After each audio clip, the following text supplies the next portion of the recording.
यहाँ जितनी माताएं जो 50-60 के ऊपर की हैं, आप ये बताओ पहले जूड़ा बनाते थे कि चोटी बनाते थे? हाँ, चोटी बना, क्या बनाते थे? हाँ, तो अब आप विचार करो, धीरे धीरे चोटी का चलन ही समाप्त हो रहा है। हाँ? और ये पूतना जूड़ा ये जो माताएं आजकल ब्यूटी पार्लर वाली सोचती है ना, इट्स न्यू फैशन। कुछ न्यू फैशन नहीं है, ये कॉपीराइट है, ये सब पूतना कर चुकी पहले। हाँ, हमारी जो यंग जनरेशन गर्ल्स होती है तो बड़े बड़े नाखून उनके होते हैं, ये फैशन है। कोई फैशन नहीं है, सब पुराना है। क्यों? ये बड़े नाखून किसके थे? बोले शूर्पनखा के। अरे शूर्पनखा का क्या मतलब है? जिसके नख मतलब नाखून, शूर्प जिसके नाखून सूप के समान थे, वो शूर्पनखा। ये तो आजकल लोग कहते हैं कि नई फैशन है, हमने बनाया। कुछ नहीं बनाया, ये सब यहाँ से ही आया है। तुम्हारे पहले भी सब कर चुके महाराज। अच्छा, गोपियां जूड़ा बनाती हैं कि चोटी बनाती हैं? गोपियां, जब आप आगे सुनेंगे, गोपियां चोटी बनाती हैं। लेकिन पूतना कैसे बन के, अब जो बना के है मुझे कोई एतराज नहीं, लेकिन भागवत में ऐसा लिखा है, ताम के शबद्ध व्यतशक्त मल्लिकाम बृहन्नितम स्तन कृच्च मध्यमाम। बड़ी सुंदर बन के आई। देखो, सुवाससम कंपित कर्ण भूषण, कानों के कुंडल बड़े चमक रहे थे, उनमें सूरज की रोशनी पड़ रही थी तो मानो ऐसा लग रहा था मणि चमक रहे हो।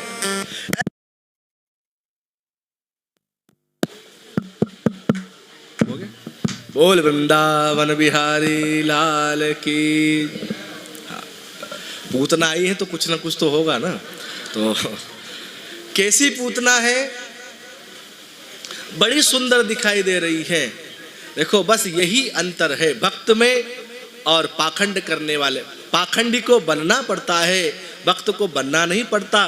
भक्त जैसा है वैसा भगवान को समर्पित हो जाता है।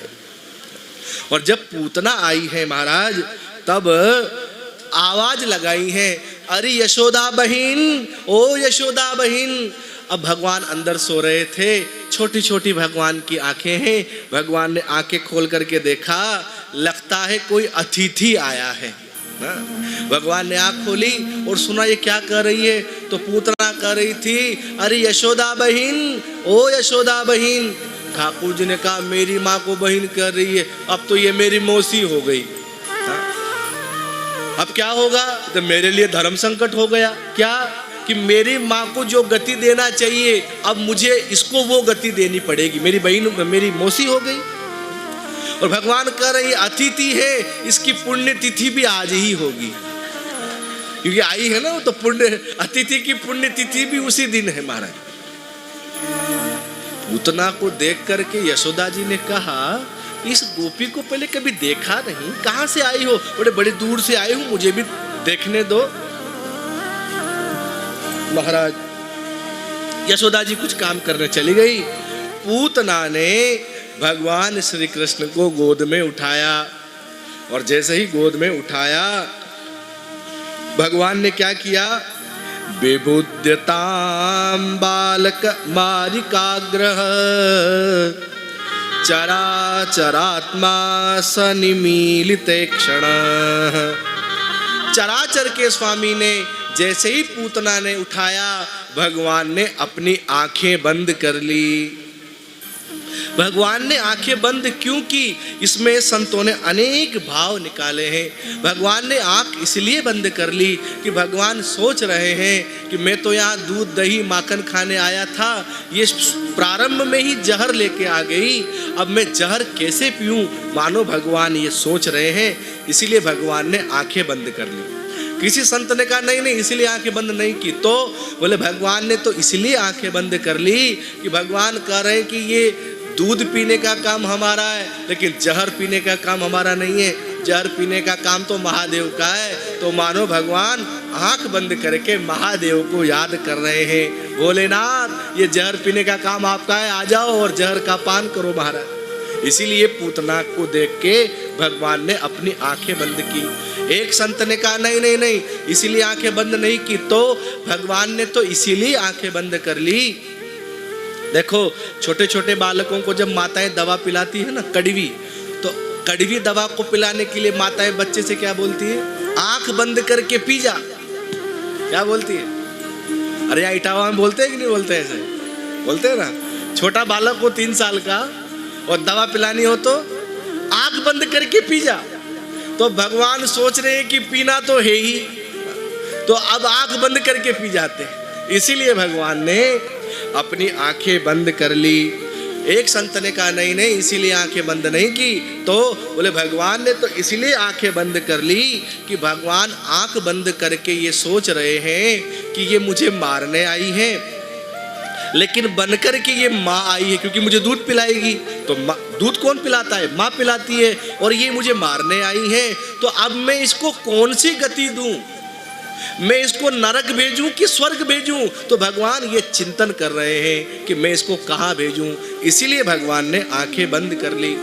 एक संत ने कहा नहीं नहीं, इसीलिए आंखें बंद नहीं की। तो बोले भगवान ने आंखें इसीलिए बंद कर ली कि भगवान यह सोच रहे हैं कि मेरे धाम में तो वही आ सकता है जिसने थोड़ा बहुत पुण्य किया हो।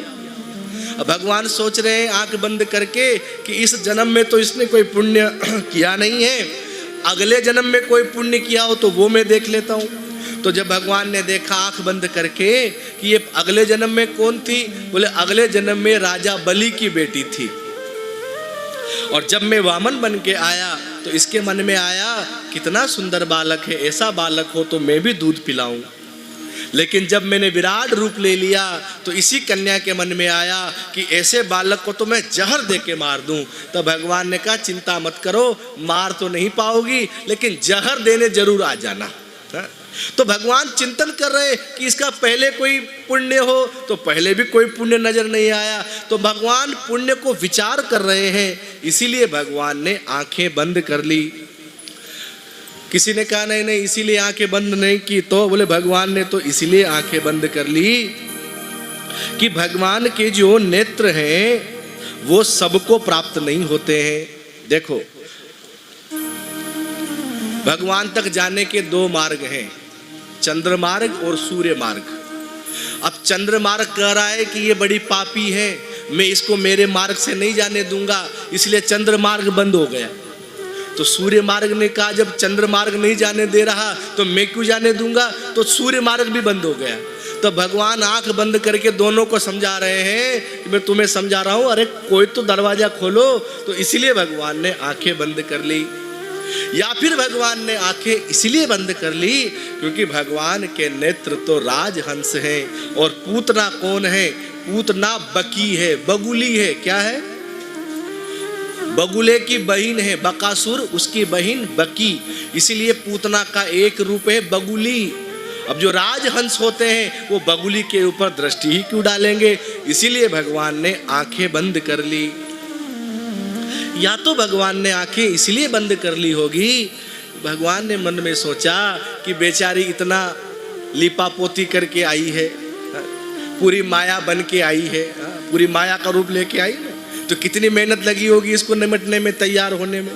अब ये पूरी लीला भी नहीं कर पाएगी, मेरी दृष्टि पड़ेगी।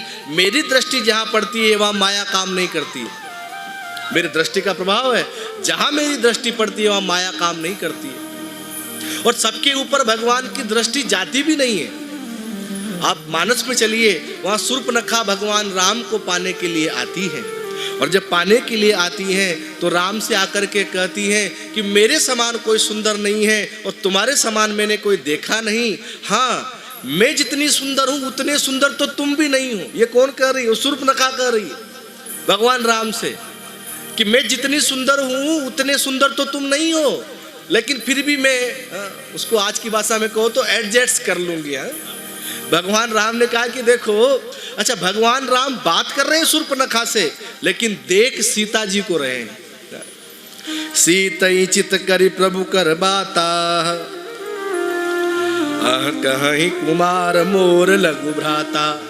भगवान ने कहा कि मेरी तो शादी हो गई लेकिन मेरा भाई कुंवारा है, वहां चली जाओ।